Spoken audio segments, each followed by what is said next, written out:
Ito, ang tawag ko dito, patay na, pinipilit buhayin. Kasi nabayaran na siya nung last year.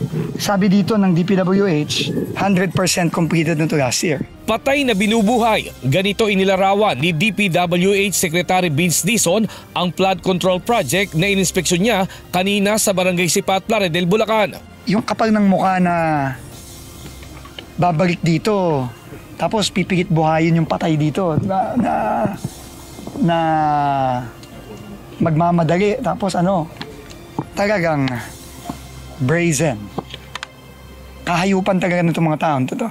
Labis na pagkadismaya ang naramdaman ng kalihim matapos madiskubre ang 96.5 million pesos flood protection wall na idineklarang tapos na noong pang 2024. Pero napag-alaman ng opisyal na 3 linggo pa lang sinisimulan ng subcontractor ang proyekto. 3 weeks ago lang ito nagsimula alam naman natin bakit sila biglang nagsimula ngayon. Ito yung mga klase na hindi na kailangan to ng investigasyon to.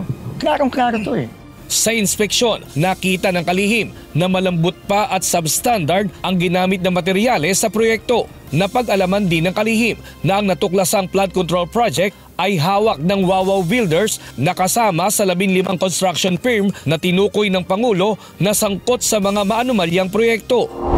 Ito ang flood protection wall project sa Barangay Sipat, Plaridel na sinasabing isa sa mga ghost project ng Wawaw Builders.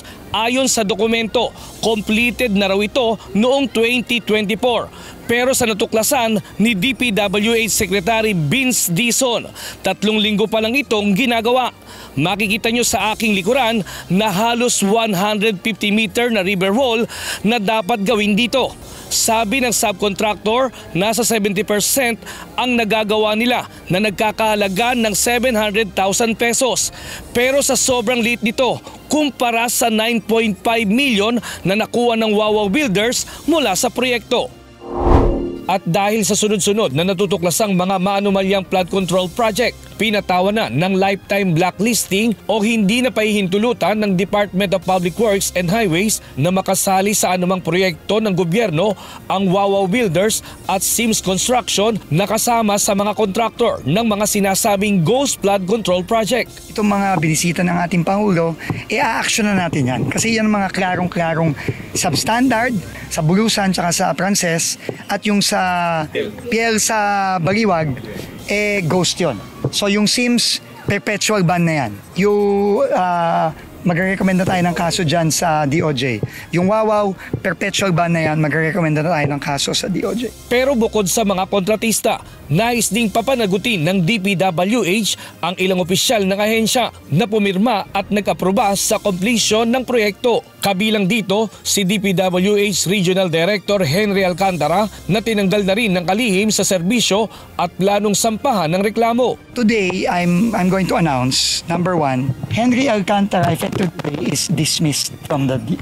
Ngayon, he's suspended. Okay, he is now dismissed. I will call for a summary dismissal of Henry Alcantara. And next week, I will ask the DPWH legal to recommend filing charges, the appropriate charges against Henry Alcantara. Criminal? Obviously, criminal to. No, criminal to. Pag nanakaw ito 100 million. 100 million. So si Henry Alcantara, dismissed, and we will recommend filing of charges with the Ombudsman. Bukod kay Alcantara, inirerekomenda rin ng DPWH sa Ombudsman na masampahan ng kaso ang iba pang mga opisyal ng ahensya na sangkot rin sa katiwalian. Giit ng kalihim, hindi niya kukonsintihin ang mga kontraktor at opisyal na sangkot sa anomalya. Tiniyak naman ni Secretary Dizon na sisimulan ng DPWH ang malawakang paglilinis sa hanin nito para matigil na ang ghost project at masiguro na mapapakinabangan ng taong bayan ang bawat pisong inilaan sa infrastruktura. Nestor Torres, UNTV News and Rescue. Diyos ang aming sandigan, serbisyo publiko ang aming pinahahalagahan.